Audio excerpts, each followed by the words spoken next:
Welcome to yet another exciting episode of the Blue Table Talk Show. This is a migration talk show that helps Nigerians make informed decisions about migration decisions. On this episode of the show, we are going to be talking about talent is universal, but opportunities may not be, or are they? Mikobanti is on the streets of Lagos asking Nigerians if they think that talents are a good way or an opportunity for them to be able to migrate legally. And let's hear what they have to say on this interesting topic that we're unpacking.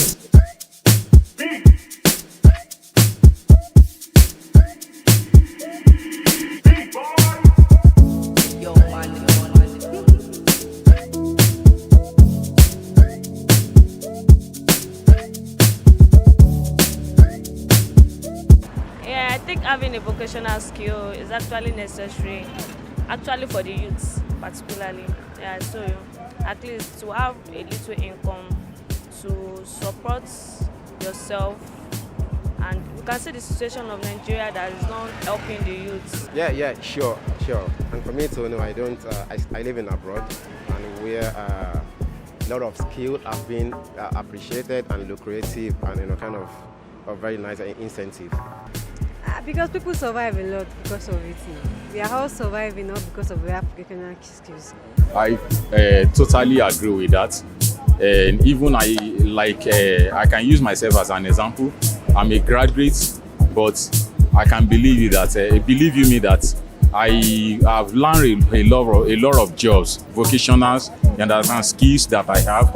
Like, for example, I can drive a forklift. Yes, I'm a graduate. I can drive forklift.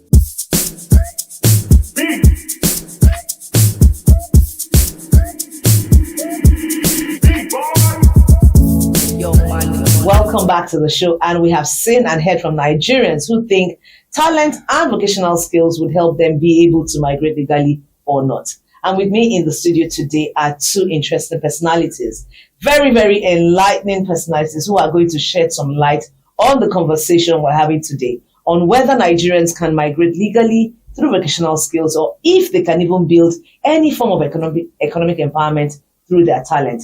With me is Ibukun Owolabi, who is the Gender and Safeguarding Lead for Terra Academy for the Arts, otherwise known as TAFTA. Welcome, Ibukun. It's a pleasure to have you with us. Thank you so much for the invitation.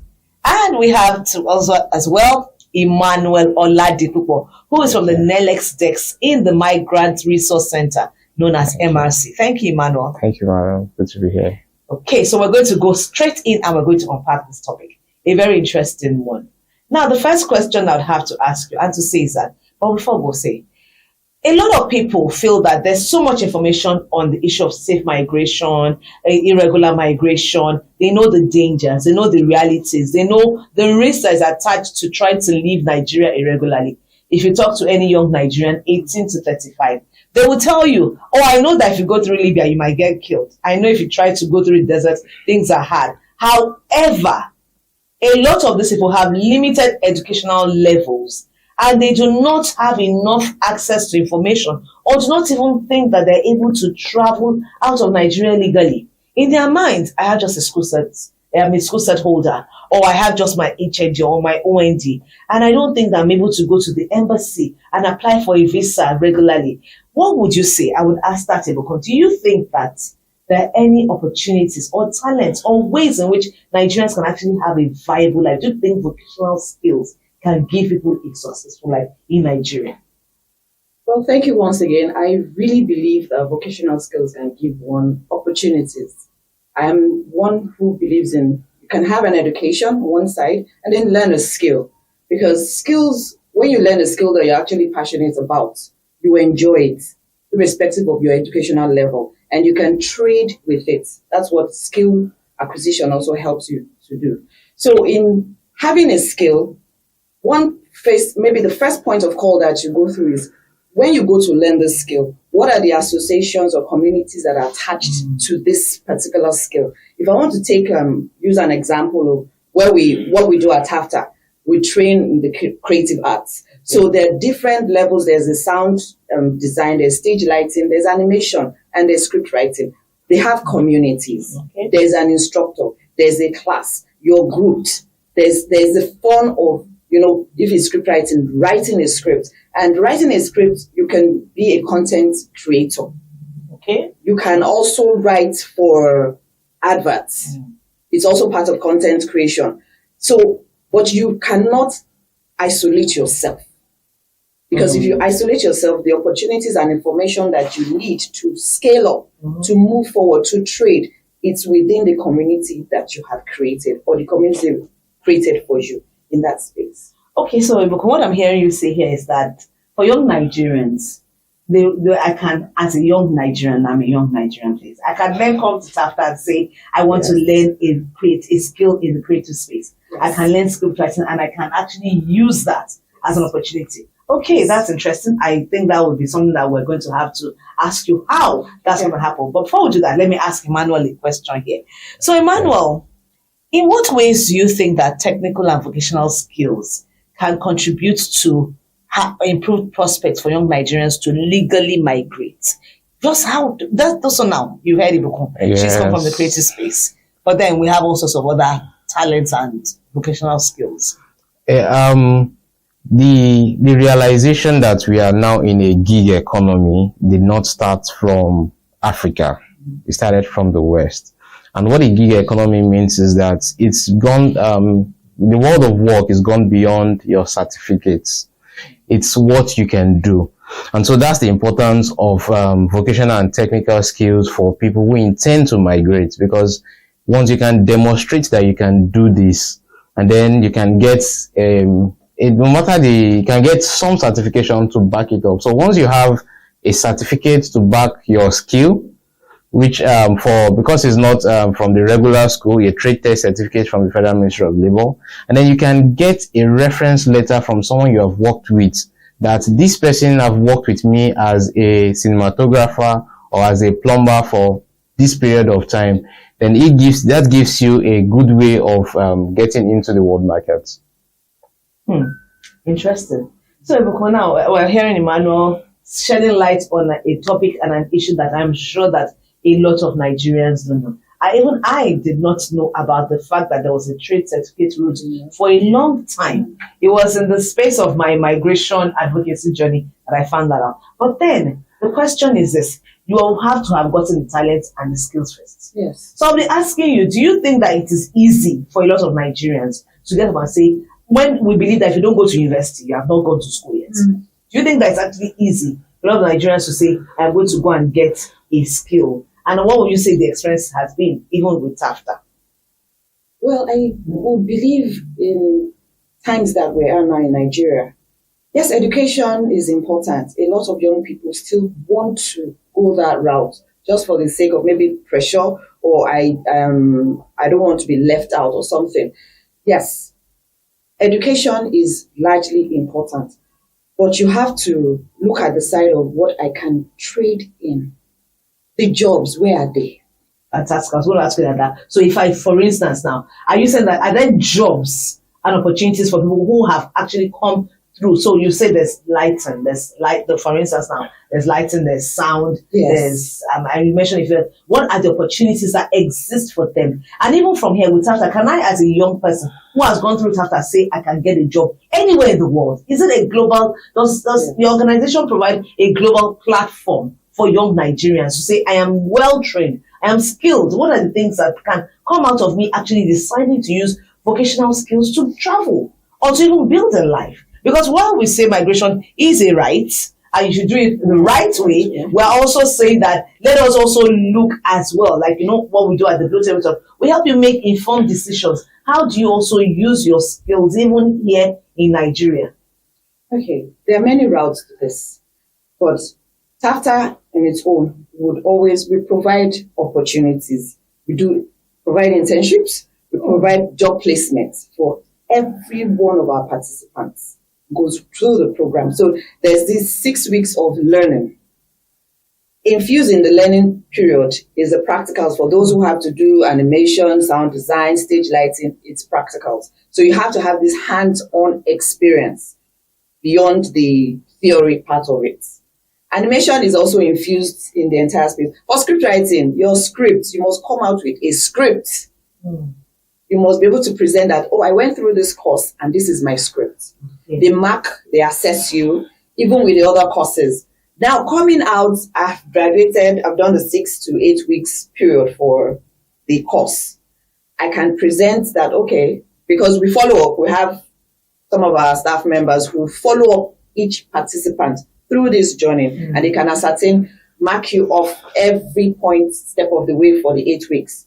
Now we have finished. You are eligible for an internship. So we do those placements. The recent AFRIF, we had like 15 participants from TAFTA who were in that program for the entire week. So we do all these placements, we collaborate. Sorry, please, what is AFRIF? Because we're looking here at global opportunities. So, I mean, what would you, because for me, I know AFRIF, but that's a very interesting point for those that are listening. That's a global platform. Can you please, what is AFRIF? And then, Emmanuel, please, I'm coming right back to you now. Okay, AFRIF, I hope I'll get the full meaning. No, what is about? It's just for you. It's a stage to show African talents, the culture, the creative space. So there's the entertainers, there's the musicians, the actors, producers, designers, costumiers, makeup artists, the whole works of the creative space. Okay. So it's a global stage. And then trainings. I know that the 2 last days of the event was for 2 days. There was a training session. Our cinematographer was at one. He attended. Oh, fantastic. So it's like a festival. It's a festival. Oh, fantastic. And it's globally staged. It's here in Nigeria, but it's a global platform. Are you dreaming of a brighter future? Are you planning to japa? We know the world is calling. We know you want to leave Nigeria at all costs. But before you go, have you heard of the Migrant Project? We provide free counseling services on the risks of irregular migration to help you understand the challenges of life in European countries if you plan to japa wrongly, either by road or sea. Guess what? We also provide support, referrals, and access to some local alternatives for jobs, skills training, and mental health support.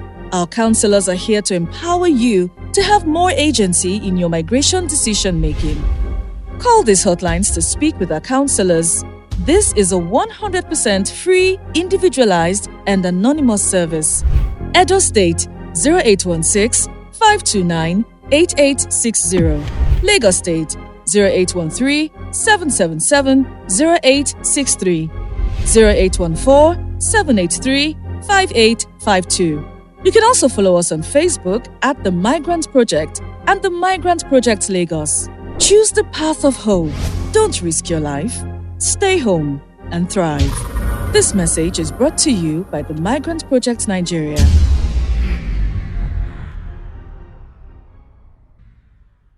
Fantastic. So now, Emmanuel, I would like you to please provide us with countries or instances of places where global talents like this kind of talents you're talking about, and even other. No, so you know that this is creative talent, but then we also have technical talents.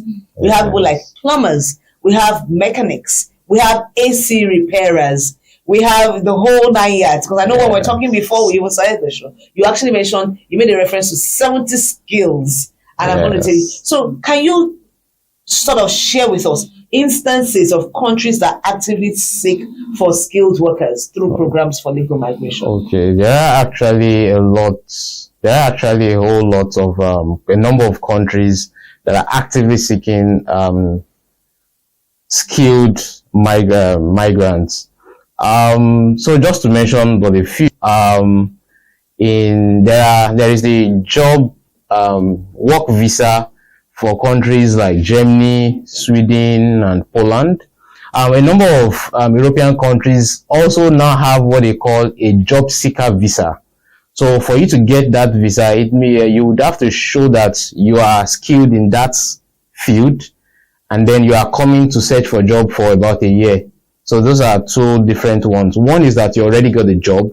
That's the work visa. Okay. Then there is the job seeker. You have expertise in that field, and then you get a job seeker visa. Other countries like Canada and Australia, they have a part of giving permanent residency to people who have experience in some of these fields. And you'll be surprised that there are skills like plumber, butchers. You'll be surprised. People who are working abattoirs, they are wanted in some of these countries. Okay, I'm going to be asking you now. First question I'll be asking you is there a procedure or a way, or what way do we actually go about getting this trade certificate? I'm a hairdresser. I'm a creative person. How will I get this trade certificate? So there are two major ways of getting the trade test certificate. The first is that you attend any of the trainings with in our unit, and this is directed by our sister department in the Ministry of Labour. It's called the Skill Upgrade and Vocational Training Center. So they have trainings. So at the end of those trainings, then they are tested and then they get the certificates. Now, for those who have had their own training outside, and that's why the name of the department is Skill Upgrade and Vocational Training. So for those who have learned outside, if you want to upgrade your skill, you can do that in the department and then you get a certificate at the end. But if you have learned outside and you want to get the certificate, there are skilled persons who take those courses. So you need to show evidence that you have learned somewhere. So you probably do the certificate or the freedom, whichever way that you've learned it yet. So you bring the evidence and then they'll put you on practical tests. And then at the end of those tests, then you'll be issued the certificates. The certificates come at a token. It's usually maybe plus or minus about 5,000. Okay. It's not up to. You took my next question. I was going to say, are all these things free? You know how it is. We always like to know what the cost is. But even the training, the upgrade or the training, do those come at a particular cost or are they free? Okay, so all of our trainings are free. And that's one of the things, that's one of the major areas that NELEX under MRC does. And it is over these years, it has been the bulk of our activities. To get access to the trainings, people come to our centers for profiling and counseling. Because most times you get people come to our centers and then because a friend learns fashion designing, they also want to learn fashion designing. But the person have tried photography in the past and the person liked it, but because he has lost touch with it, then he has forgotten it. So that's the essence of those profiling and counseling session, to get what the person's interest really is before we recommend them for trainings. And all of our trainings are free of charge. So Ibuku, do you believe that the need for people with technical or vocational skills is increasing, either in Nigeria or even in the global markets? I believe it's increasing because people largely, I would say, are going in the way or direction of their passion. And that's where vocational and technical skills actually fall under. The formal education is let's say, like a leverage or a platform. Let's say it's a platform for vast opportunities in the blue collar direction. But when I learn a skill, I have a skill, I can still trade with it. It is fun for me because it's what I want to do. Most of in the creative space now, if you look at our producers, they all have formal education in one form or the other. But directing, producing, it's fun. And they can train people. What formal education also helps you to harness is it shapes the path. It chips off a lot of irregularities, like you talked about the employability training. Formal education also brings that to life because you are engaging with different people from different backgrounds. There's a process. There's the language, if I would use etiquette, there's a form of behavior that is necessary. That's true. And it couches everything together. Thank you. And you say, and immediately you use the word language. I then remembered that Emmanuel has to talk to us on the issue of language, because you discover that one of the challenges that you find for people who are in the lower educated cadre is also the issue of language. I want to go to an English speaking country, or I want to go to a French speaking country. I want to go to a country where German, Spanish, or Italian is spoken. Even highly educated, professionally educated, who to the highest levels still struggle with language challenges. How do we deal with that challenge of language barriers? What is the option that exists for people who have just technical our vocational skills to be able to scale through to take advantage of opportunities that you have mentioned? Okay, so it's also the language requirement is also country specific. Okay. While for some countries it is compulsory. Before this year, it was compulsory for you to have some level of proficiency in German language to migrate to work in Germany. But with of recent, that has been relaxed. But in the case of Germany, they would just encourage people to have an understanding of the language, or they get themselves in back-end jobs that would not have them speaking with people from time to time. As we finish this particular episode today, I would like to ask you, what guidance or advice would you give to young people who are trying to build a pathway in the technical and functional skills? Hey, for young persons, my advice would be learn a skill you would enjoy.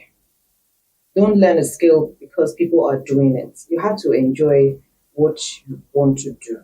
Because at the end of the day, you have to count how many years, 50, 60 years down the line, will I still find fulfillment in this?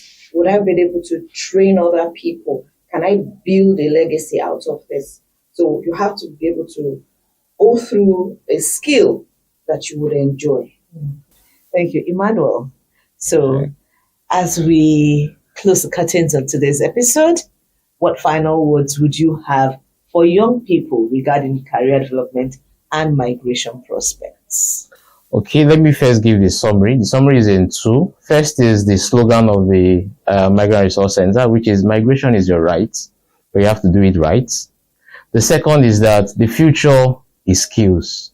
Yeah. And that is, this year at MRC has been a year of herald. The current head of MRC is so much on advocacy, on people knowing the importance of this. This year alone, we've been to about 8 schools, about 5 communities, and close to 20 religious organizations to ensure that people understand these two messages. And so it's important that all young persons and every person, you'll be surprised that you see people who are going towards their retirement. They now want to learn a skill as a retirement plan. Exactly. So it's not just young persons. Okay, so it's everybody now. So the all of us here is the future. Yes. All of us here should our retirement plan now is skills. I think I should go and pick on Babin. I want to be Babin because every man, I know that every man in will Nigeria and abroad will patronize me. So thank you very much. It's been quite an insightful one. Until we come back again on another episode of the Blue Table Talk Show. My name is Enito Ibironke, and I am your host on the Blue Table Talk Show. And my 2 amazing guests have been Ibukun Owolabi, Gender and Safeguarding Lead for TAFTA, as well as Emmanuel Oladipupo of NELEX from the MRC, and the amazing crew and team, Mikobanti, and everyone else. Thank you very much. It's been a pleasure. Share you the dream of a brighter future. I be you the plan to Japa. We not say the word they call you. We not say you won't leave Nigeria by all means. But before you go, share you don't know say we will also provide support, or we they refer people to get access to some local jobs, skill training, and mental health support. Our counselors also there to help you know the things where you need to know before you leave this country. Make you call this hotline if you want to talk to any of our counselors. For Edo State, make you call 081-652-98862. And for Lagos State, make you call 081-3777-0863 or 081-478-35852. Make you know say you fit also follow us for Facebook at The Migrant Project or The Migrant Project Lagos. Make you choose the better part of Oppo. No risk your life. Stay home to make am. Now the Migrant Project Nigeria, now bring on this message.